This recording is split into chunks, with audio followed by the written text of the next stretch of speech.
Pokémon Legends Z-A just recently got a new DLC called Mega Dimension DLC. Mega Dimension. A $30 upgrade, which is meant to add tons of new content to the base game, including new worlds, returning characters in Pokemon, new Mega Evolutions, and donuts? This DLC faced a lot of controversy leading up to release for being announced before the actual game came out and for releasing only 2 months after it. Not to mention the $30 price tag, weak new mega designs, lazy world integration, and seemingly boring gameplay. And it doesn't help that the main game that it's supposedly upgrading is one of the most hated Pokemon games of all time. Will this DLC finally fix the many issues of the base game, or will it dampen the Pokémon Z-A experience even more? Well, let's find out.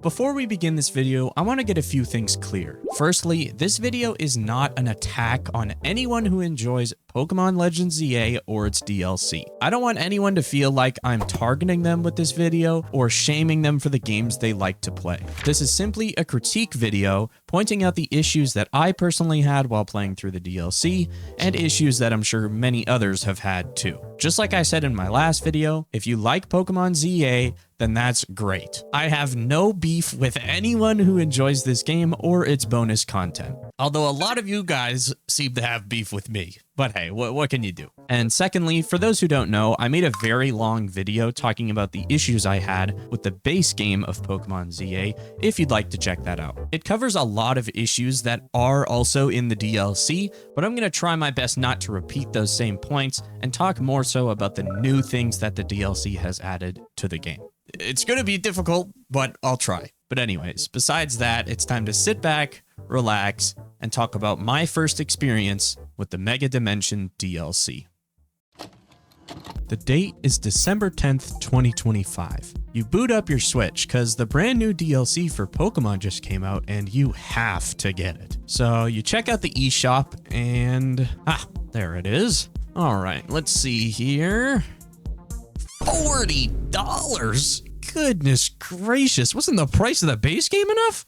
Whatever. I mean, you are a huge Pokemon fan, so it'll be worth it. Oh brother, are you in for a treat. The game starts up like normal and places you back into the beautiful world of Lumio City. Except this time, you get a new phone call. It's an anonymous caller telling you to head back to Hotel AZ. You know, the place where you were held captive for 90% of the base game. Yeah, that one. So you head up to the rooftop and meet this character named Ansha and her Pokemon Hoopa. These two are going to be the main characters of the entire DLC. Matter of fact, they're pretty much one of the only new characters in this entire DLC. I'll touch on that later. Basically what happens for this whole beginning here is Ansha talks about wanting to open up a donut shop for some reason, and specifically needs your help to do so. So you run downstairs, talk to your team for a little bit, and within just a few minutes, a child has opened a donut shop in a hotel asking for you to make donuts for her mythical Pokemon to open portals throughout Lumio City.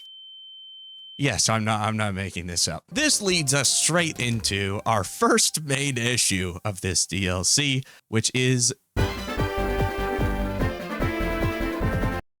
for whatever reason, whether it was a rushed production schedule or just some people that weren't really thinking straight, the pacing of this entire DLC is one of the most insufferable experiences I've ever had when playing a video game. And this applies to every aspect of the DLC as well. I'm talking story, gameplay, dialogue, every little thing that is in the Mega Dimension DLC is paced the wrong way. Whether it be way too fast or way too slow. They couldn't seem to get the speed of which this game moves quite right. The first example of this obviously being what I just described, the intro. Unlike the intro to the base game of Legends Z-A, which is over 2 hours long, the introductory sequence of the Mega Dimension DLC is like a couple minutes and you're just in there. And I know that might sound like I'm contradicting myself, you know,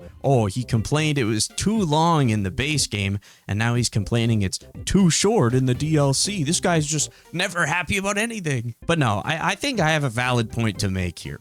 Because the introductory sequence that I just explained is literally exactly what pans out when you start the story of the DLC. You are introduced to this new key character, and then the story just whips right into it at 100 miles an hour. You don't get to learn anything about this new character or her motivations, what the deal with her Pokemon is, or anything for basically the entire story, actually. The story does reveal things eventually, but straight off the start of the DLC, I was just completely thrown off by how different it was from the base game. It's just like, hey, by the way, I'm opening a donut shop in your hotel. Is that cool? All right, cool. Let's go open some portals now. Can we like linger for just a second and like figure out what's going on here? Why are we doing this? Why do you know, I don't know. Maybe I'm nitpicking things too much just off the rip here, but I found it very strange. But then, like I said, you have the complete opposite effect in many other areas of the game, where instead of being too fast,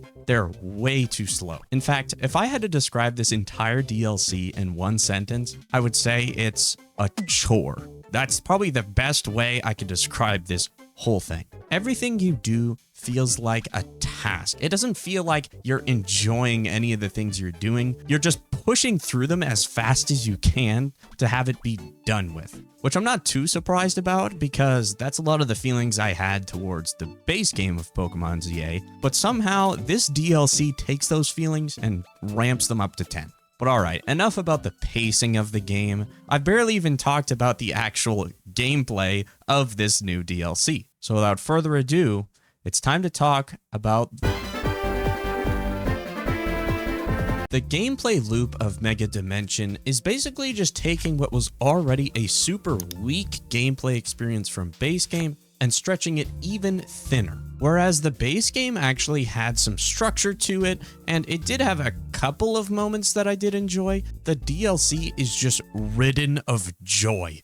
There is no joy to be had here. I genuinely think if I was somebody who did like the base game of Pokemon Z-A, I still don't think I would enjoy this DLC. It takes everything and anything that there is to enjoy from base game and rips it away from you. The main offender of this being the donuts and hyperspace Lumiose. Now, saying those two things in the same sentence does sound very weird and probably a little confusing to some of you, so let me explain what I'm talking about. Basically, the main gameplay loop of Mega Dimension is that you're spending time making donuts so you could enter portals into this alternate dimension called Hyperspace Lumiose. You and your crew are supposed to enter these areas to investigate what is going on with Lumiose City and why these portals are appearing in the first place.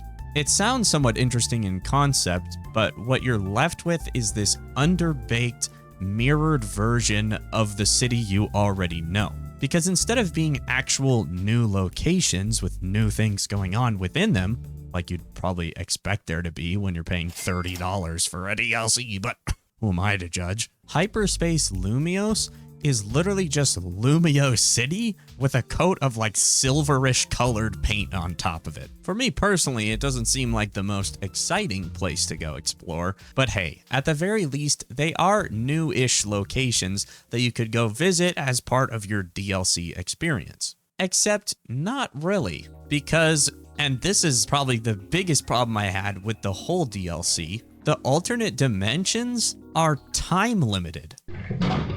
The only new locations in this whole DLC that you paid money for are stuck behind donuts and time limits. For example, if I go up to Ancha's shop and I give her a handful of crappy berries to try and make a donut, she'll give me probably a 1 to 2 star donut. This star rating system correlates to different portals that appear throughout the world. So if I see a portal that says it has a level 2 difficulty rating on it, then I'm most likely going to want to get a level 2 donut. If I use a level 1 donut, that should supposedly make my time there a little more difficult, and a little more limited, whereas that level 2 donut is going to allow me to enter that portal for a longer amount of time before it closes up. In honesty, the concept of this mechanic doesn't seem horrible. It sounds like a fun little thing where you can make donuts and it adds this extra layer of difficulty to the gameplay. But instead, what it ends up doing is purely limiting your enjoyment of the content. The main reason you're going into these portals in the first place is to complete a checklist of missions. Completing those missions are going to give you points towards completing the main story of the DLC. If you don't complete all those missions, it's going to take you a lot longer to get through the story. And this is where the time limit issue really shines through. The amount of times where I was just about to finish a mission and I was barely cut off by the timer at the end is a lot of times. Because even if you're going as fast as humanly possible to complete some of these quests, it's still not enough to do them. It's almost like they didn't play test it or something with some of these. In fact, it feels like they didn't play test most of this DLC. Like even making the donuts themselves is a pretty annoying task at times. At first, it's not too bad because you're just using berries that you have from base game to make some pretty low-level donuts. But as you progress through the story, the difficulty of the portals and the level of donuts you need gets higher and higher. The way to get those higher level donuts is by collecting special berries. The best way to get these berries is by completing the tasks within Hyperspace Lumios. If you manage to complete all 3 tasks within the time limit, then this special golden Pokeball appears somewhere within your little portal world. But you don't know exactly where it is when it spawns. So you have to not only complete 3 tasks within the time limit, but you also have to track down a hidden Pokeball within the time limit too, or else your trip is rendered useless. The whole system is just way too jank. It hurts my brain to even think about it too much. It's this endless loop of getting ingredients, making donuts, using that donut to get more ingredients, to make another donut, and then rinse repeat. But anyways, like I said, my brain's hurting talking about this too much, so I think it's time to move on to our next topic, which is of course the main reason you'd probably even buy the DLC and one of the main selling points of Pokémon Z-A. Yo. Sorry to interrupt this video, but it turns out that most of you guys watching this are not subscribed to my channel. We did just hit 10K not too long ago, which is pretty hype. Thank you guys, thank you. But I think we can get to 100K by the end of this year. So if you've enjoyed things so far, then maybe consider leaving a like and subscribing. It helps out the channel a ton, and I really, really appreciate it. But anyways, that's enough for me. So let's get back to some mega dimensions.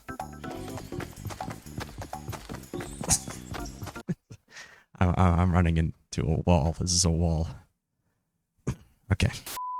Now, the way battling works in Pokémon Z-A is a lot different than every other Pokémon game prior to it. Whereas pretty much every previous Pokémon game has been a turn-based battle format where I attack and then you attack and then I attack and we go back and forth, we get to see live battles in Pokémon Z-A, where you and your Pokémon can actually walk around the world and battle in real time. It's not the greatest battling system they could have done, but I do like the direction that they went for it for the base game. Trying to change some things within your game's formula is usually a pretty good thing. I'm glad they tried to step out of their comfort zone for this game and shake things up a little bit. But just like I said in my last video, there's definitely room for improvement with this formula. For one, it gets very repetitive very fast. The first couple times that you get to test out the live action battles are pretty cool, but the more you progress through the story, it gets a little more lame and feels overdone.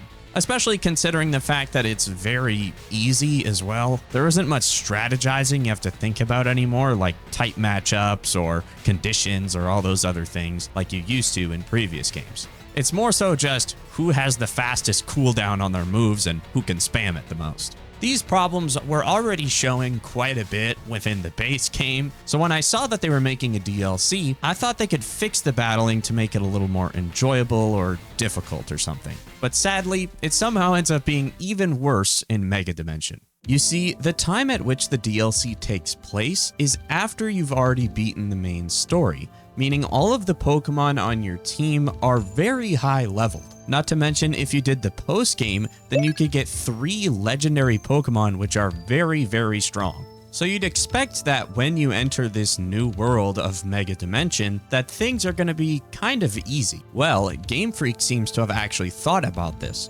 because for the first time in any Pokemon game that I'm aware of, they decided to add Pokemon that can be higher than level 100. So when you step into these portals, you're going to see Pokemon at like level 115, 130, heck, almost 200, which should in theory make them extremely strong and extremely difficult to fight. And to be honest, this was one of the only things that really intrigued me when I saw the DLC trailers. An extra layer of difficulty to a Pokemon game sounds like a fun thing, because for the most part, Pokemon games aren't exactly the hardest. But unfortunately, the reality of this new leveling system is kind of just a big hoax. Those super high leveled Pokemon you're seeing right now aren't actually super high leveled. What's actually happening is that their levels are getting a temporary boost within Hyperspace Lumiose. Let me explain.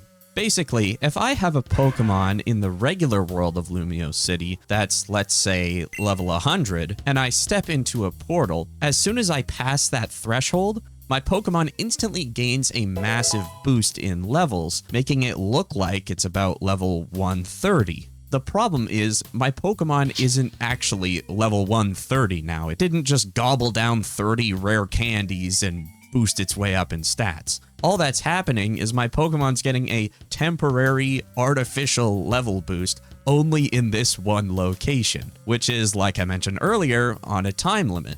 So as soon as the hyperspace portal closes, my Pokemon is back to level 100, not 130. This to me was really disappointing when I first figured it out, because I was hoping we would finally see some cool new leveling system to the entire game. But instead, it's just this feature that's locked behind the portals. Now, there probably is some reasons that they had to do this. I'm not aware of the reasons, but there most likely is. The thing I don't understand, though, is if they are going to do this system, why do they let the level boost happen to you? I feel like if the level boost only applied to wild Pokemon within that zone and not your Pokemon, it would make for a much better experience. Because then there's this actual giant level gap between your Pokemon and wild Pokemon, and you have to strategize a lot more to actually take them down. But because not only their levels are boosted, but so are yours, it's not even that difficult to take these guys down. For the most part, anytime I was fighting these guys, I would take them out in like 1 or 2 hits at most. Throughout my entire DLC experience, my Pokemon almost never fainted ever. I used one Pokemon the whole time and just spammed one move, knocking out everything instantly. It was somehow less of a challenge in these supposedly high-level zones than it was for me to fight a lot of Pokemon in the base game. I don't know, I'm just personally not really a fan of this whole level boosting system they implemented. I think it could have been done a whole lot better and they kind of just botched it. But other than just the leveling, there was a lot more issues going on with the battling in the DLC. For example, in the main game, you experience a lot of different kinds of battles throughout the whole story, whether that be rogue mega fights, trainer battles, AZ Royale, or just wild encounters.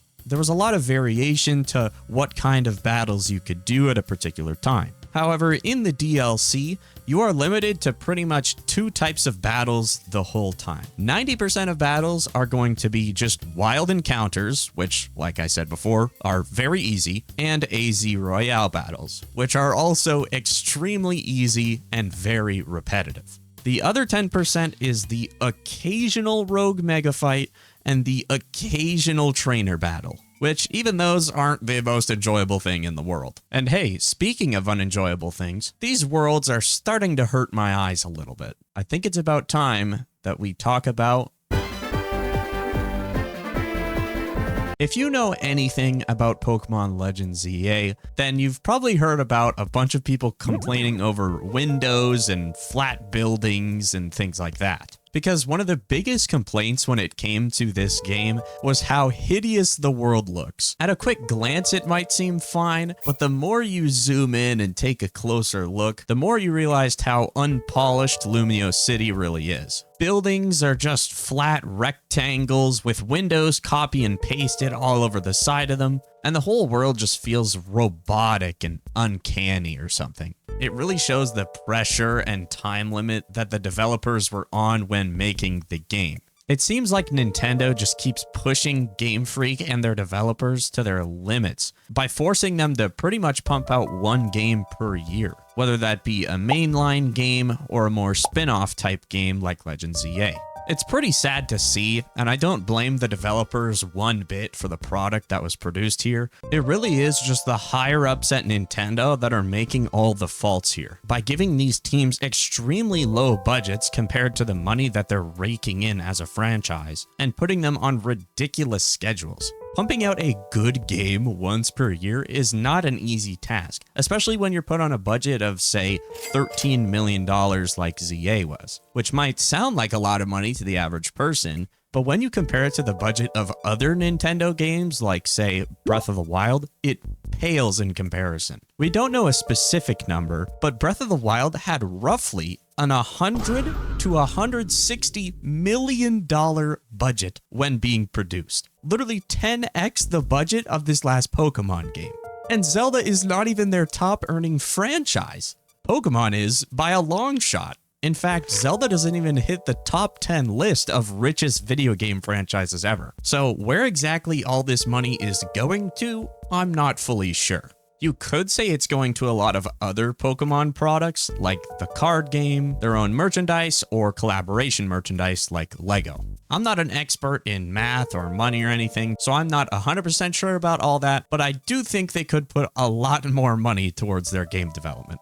But anyways, that was a bit of a tangent. Apologies. Like I was saying, the world is severely undercooked and just pretty ugly. So when trailers released for a DLC being launched, a lot of fans got excited to see some sort of add-on or new part of the world that we already have. Because Lumio City is quite small in the game. Just a circle city, and that's all you get. Unfortunately though, an add-on is not really what we're seeing with Mega Dimension. There isn't some huge new part of the world you can go explore with tons of new locations and whatnot at all. What you get instead is just a small mirrored world of Lumio City. The best way I can describe it is it's like the depths in Tears of the Kingdom if it was attached to a portal, time limited, and way smaller.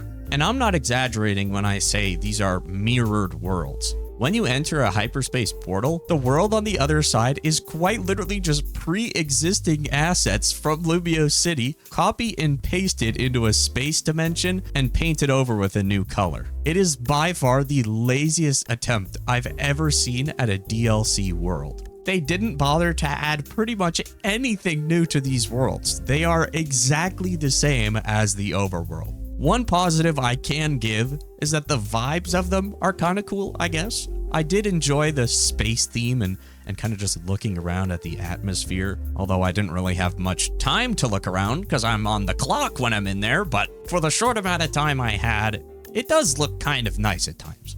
But that pales in comparison to the negatives going on here. Now, occasionally you will get some variation with these worlds, but it's so few and far between that it really doesn't matter at all. 90% of the portals you're going into is just a city block that already exists that you've been to 100 times. Every once in a while, you'll get a cool one like the inside of a restaurant that got turned jumbo, and now you are super small and you go in and fight a Tatsugiri. That was probably the only somewhat creative one out of every portal in the game. Unless you count the one at the very end of the story, but I'll save that for a bit later. For the most part, these worlds are extremely repetitive and just annoying to be in. Anytime you exit that portal and you're done with your missions, it feels like a sigh of relief. Like you finally just get to leave that horrible, horrible area. I think they could have done a lot more with Hyperspace Lumios. If you look at Echoes of Wisdom, for example, which is basically just the exact same plot as this game, by the way, the alternate dimensions in that game were actually very interesting. Every time I stepped into a rift in Echoes of Wisdom,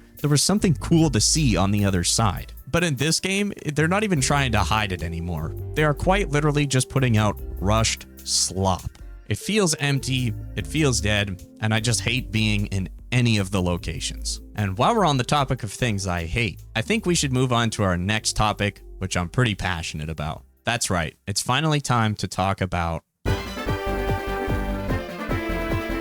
In my previous Pokemon video, I had a little section just like this one, where I talked about all the new Pokemon designs that they did for the base game of ZA. But obviously, since this is about Mega Dimension, there's a lot less to talk about since they only added a couple more Pokemon into the mix. But for the ones that they did add, I am so insanely passionate about, I have to talk about them. So just to explain for those who might not understand, the main mechanic in Pokemon ZA is a thing called Mega Evolutions, which is basically just an extra step in a Pokemon's evolution line that can be activated using something called a Mega Stone. The last time these Mega Evolutions were ever used was in Pokemon X and Y, which was released about 13 years ago. Whether you like it or not, this mechanic was an absolute favorite of fans. It added tons of cool new designs for Pokemon that we already knew and loved, like Charizard, for example, who got 2 Mega Evolutions in the games.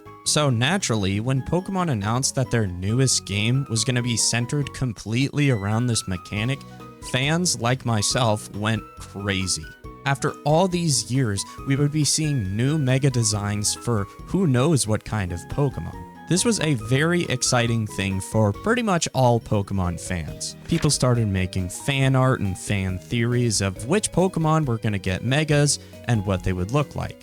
But then came the game's actual release, where we figured out that pretty much every new Mega design they did was trash. I mean, there's no way of getting around saying it. These are not good. Characters like Mega Starmie, Mega Feraligatr, Mega Clefairy, and more sparked much debate within the community for being overall lazy designs that don't really match with the beauty of previous Mega Evolutions. There are a handful of good designs that came from ZA, but majority of the new ones are just not good at all. So, after many fans being outraged over the new Mega designs in the base game, everyone was left to wonder what they could be hiding in the Mega Dimension DLC. All we had to go off of was 2 new designs for Raichu, which were shown off in trailers, and eventually a few more like Mega Chimecho and Mega Baxcalibur, most of which didn't seem too promising. Then, after many weeks of waiting, the DLC finally came out,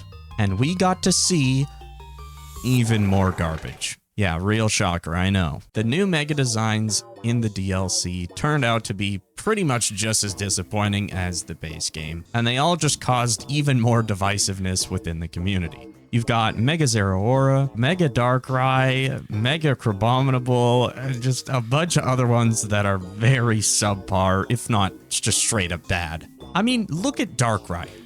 What even is that? These are designs at the end of the day, so they are subjective to the viewer, but I think it does say a lot when majority of your community is not very pleased with these. I personally do think that some of these are actually quite a bit better than base game, but to be honest, I don't think the issue is as much what these characters look like. It's more so just why did they choose these characters out of all the Pokemon that exist? Like literally 3 or maybe 4 of these new Mega designs are all from Gen 9, which just happened like a few years ago. These characters are so new, they don't even really have a fan base to them, compared to so many other Pokemon from previous games that have huge followings and definitely deserve Mega designs that didn't get them here. Look at any old Pokedex prior to like Gen 8, and I'd say pretty much any of those Pokemon deserve Megas more than the ones they chose. A bunch of characters that have tons of fans to them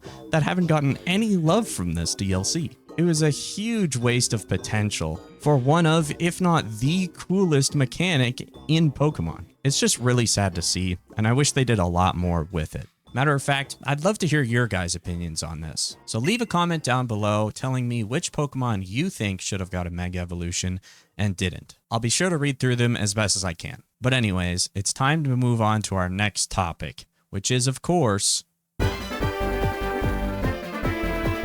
the way I described the plot of Legends Z-A in my last video was that it was as shallow as a kid's pool. Well, when it comes to the DLC, I can now confidently say it's as deep as a puddle. A literal puddle of a plot. I already absolutely hated the story experience from base game, where you just did a bunch of ZA Royale battles, got challenger tickets, fought a trainer, rinse, repeat. It was the same boring thing over and over again. You did a bunch of investigating with the portals. You had a bunch of new characters being introduced throughout the story, although I wasn't too fond of them, but at least they were there. The DLC, on the other hand, has I'm not exaggerating, 2 new characters in the whole thing, and the most sleep-inducing plot I've ever experienced in a game. I had to painfully push my way through this thing. It was a slog. So to help you guys understand what I'm talking about, I'm going to give you a summary of the entire DLC. And trust me, it won't take too much of your time. Like I've mentioned previously, the DLC starts out with you meeting up with this character, Ansha and Hoopa. Ansha says she knows of you and your team of friends for saving Lumio City like you did in the base game. And she wants to work with you to open a donut shop, which I still think is one of the dumbest parts of the whole plot. Like, why can't Ansha just go ask literally anyone else in the city to open this donut shop? It's not even like she needs anyone's help to make the donuts. You see throughout all the cutscenes in the game, her making the donuts herself. She knows how to work a kitchen. The only somewhat explanation that they give in the game is that, oh, it's because Ansha can't deal with ovens because she's a kid and she'll burn herself. So she needs adults or older kids like us to go help her. Which once again makes no sense. You could just get any adult in the city to do that. Why specifically us? I don't know why. Whatever. It's stupid. So you open the donut shop in the hotel, you get some ingredients for Ansha, and she makes you a donut. You feed that donut to Hoopa, it opens a portal, and you enter hyperspace Lumios. You complete a mission, exit the portal, and from now on till the very end of the game, this is going to be the gameplay loop that you follow. Making donuts, entering portals, and closing them up. Every once in a while, in between those moments, you'll get some cutscenes or some dialogue, but they really are not interesting at all. There's one part kind of near the middle of the story where a new character named Corinna gets introduced, who is kind of like the mega evolution expert, quote unquote. She doesn't serve much of a purpose besides helping out with rogue mega fights, and that's about it. And after meeting her, I mean, there you have it. That's what $30 of DLC buys you in terms of new characters. You get Ansha and you get Corinna, which, and I can already smell the comments, technically speaking, Corinna isn't a new character because she was actually in Pokemon X and Y. Shut your stupid... I honestly couldn't care less about the lore of these characters from previous games, to be honest. I'm just making a point that this DLC definitely could have used a couple more characters at least. Maybe like a cool villain or something like Volo was in Legends Arceus. I don't know, I'm just throwing ideas out. But yeah, in terms of characters, very lacking with this DLC. And it kind of seems like the developers knew this as well, because most of the dialogue and story interactions you have are with all the annoying characters from base game, like the Rust Syndicate and Jacinth, her maid, etc, etc. They force these old characters from base game throughout this whole plot, even though they don't really serve a true purpose in it. They just feel like fill-in characters throughout the whole thing that are solely being used to pad out the non-existent story. But yeah, once you've had your fair share of filler dialogue from these annoying characters, you're really only left with a little bit when it comes to plot. As portals keep opening throughout the city, you and your group of friends keep having these reoccurring dreams at night, which you don't really get to see these dreams for 90% of the story. You just see a black screen with some dialogue at the bottom that says some stupid repeating sentence over and over. After cycling through hours and hours of the same type of gameplay and continuously having these dreams or nightmares or whatever, you and everyone who's helped you in the story meet up at the center of Lumio City to open up the giant portal hovering over the tower. The way you get to this specific point was one of the most insufferable experiences of my life, where you have to gather a specific group of ingredients to give to Ansha, which took hours of gameplay. So much so that I didn't even stream all of it, so that you can make this thing called a mega donut. This mega donut is basically just the magical key that opens up the portal in the center of the city. So the portal opens, and honestly, for once, The world kind of looks cool. There's like this dark, grungy forest with the space theme in the background. It was pretty cool to see a change of location. So you walk around the forest a little bit, meet up in this giant arena looking thing, and out comes Darkrai? Turns out the thing that was causing all of these portals this whole time was just Darkrai. So you do, once again, another basic rogue mega fight like you've done hundreds of times before. You take out Darkrai, capture it, and Lumio City is saved. Roll credits. That is the entire plot of the DLC. There's no hidden secrets. There's nothing crazy going on. It's just portals were opening. You investigate them.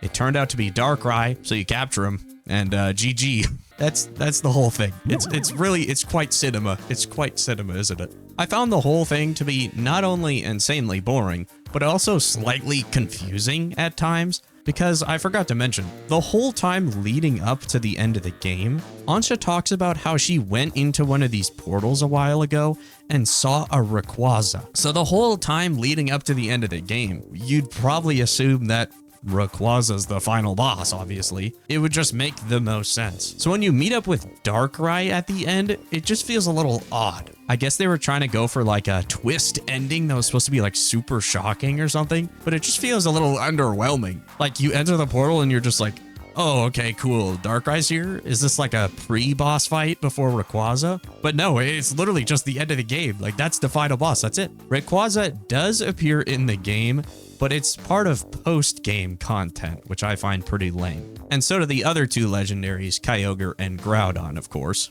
But like I said, they're kind of just chucked in there as post-game content, which didn't feel fitting to me. I don't know. Overall, this story is lacking, has a boring plot, and the gameplay of it is just miserable as well. With that being said, though, I think it's time to talk about our last subject for this video.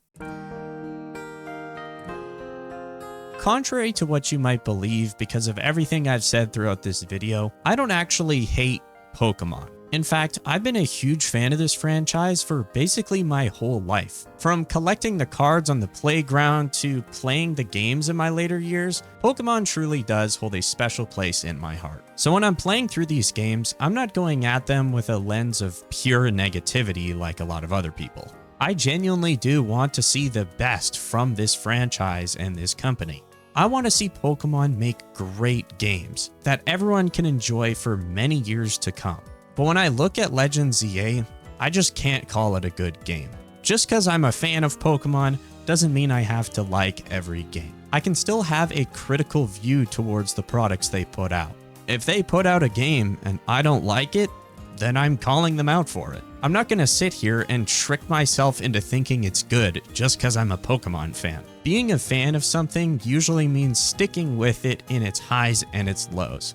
And right now, I think we're definitely in a low for Pokemon, but hopefully in the future, we can see a bit more of a high. With Gen 10 supposedly releasing this year, we might see some better advancements with the game development side of things, so I can stay somewhat optimistic about things. Overall, if you were one of the people who did enjoy this game or its DLC, that's totally fine with me. In fact, I've just got to give this person a shout out. To that one lady I keep seeing on Instagram Reels, you are incredible. The amount of times I've seen this lady shed real tears over this game it's incredible. You're the one to raise this Amara? Really?